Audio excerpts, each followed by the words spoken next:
Now let's bring in CBS News White House correspondent Weijia Jiang. All right, Weijia, what did we hear the president tell the troops? Well, I think the most significant headline right now is that he told the troops that peace talks with the Taliban are back on. I believe you just mentioned this, and here's why that matters. Because over the summer, it looked like they were very close to brokering an agreement to end the war altogether. And he was supposed to host leaders from the Taliban as well as the Afghani government at Camp David over a weekend to try to hash that out. And then abruptly, he canceled them. And after that, he said that the talks were dead. That is the word that he used. And so now, fast forward a couple months, here we are, and he told them that those talks are back on. And so for these troops, you know, his trip comes amid a lot of lingering questions about their fate.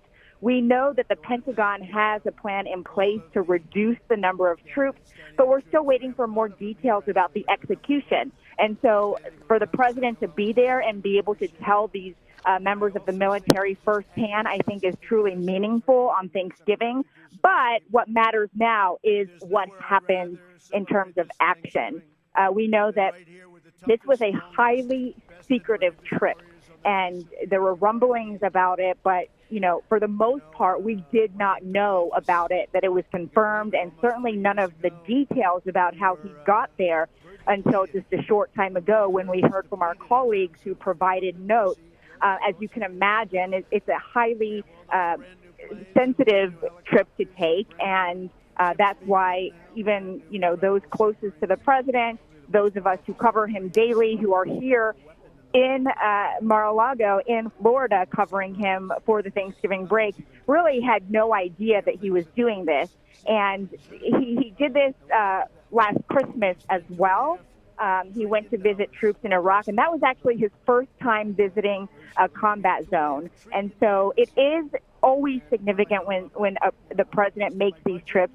And certainly now, because the tensions between the Taliban and Afghanistan remain, and, you know, he recognizes his place here. We should also note that Vice President Mike Pence just returned from a trip to Iraq also to visit troops. And there he sort of had a veiled attack on the Democrats and said, you know, they were trying to do more, but things were stalled in Washington. According to our colleagues who are in Afghanistan, the president really didn't make this a political trip. He didn't really talk about impeachment.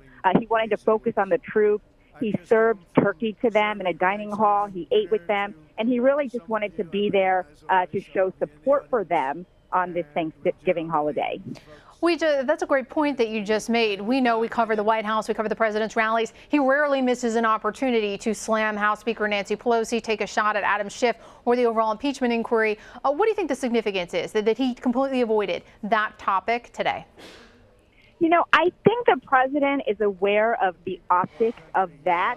And in really formal settings, especially ones that have to do with the military, we've seen him practice restraint. It's not something that Mr. Trump does often, but he knows his crowd. He knows his audience, and he knows that he ran on a campaign promise to bring these men and women home. And so as they are sort of, you know, they're doing their jobs, serving the country, you know, you can imagine that their priorities are not exactly to hear about the president's political future and his battle with Nancy Pelosi. He knows what they want to hear. He knows they have questions about how long he intends to keep them there. He knows that, you know, these members of the military want to know where those peace talks stand, and that's what he focused on. So I think this is a good example of the president, again, understanding what's expected of him and really understanding the significance of this trip, especially on today, on Thanksgiving. Weijia, thank you so much for hopping on the phone to help us cover this breaking news. We really appreciate it.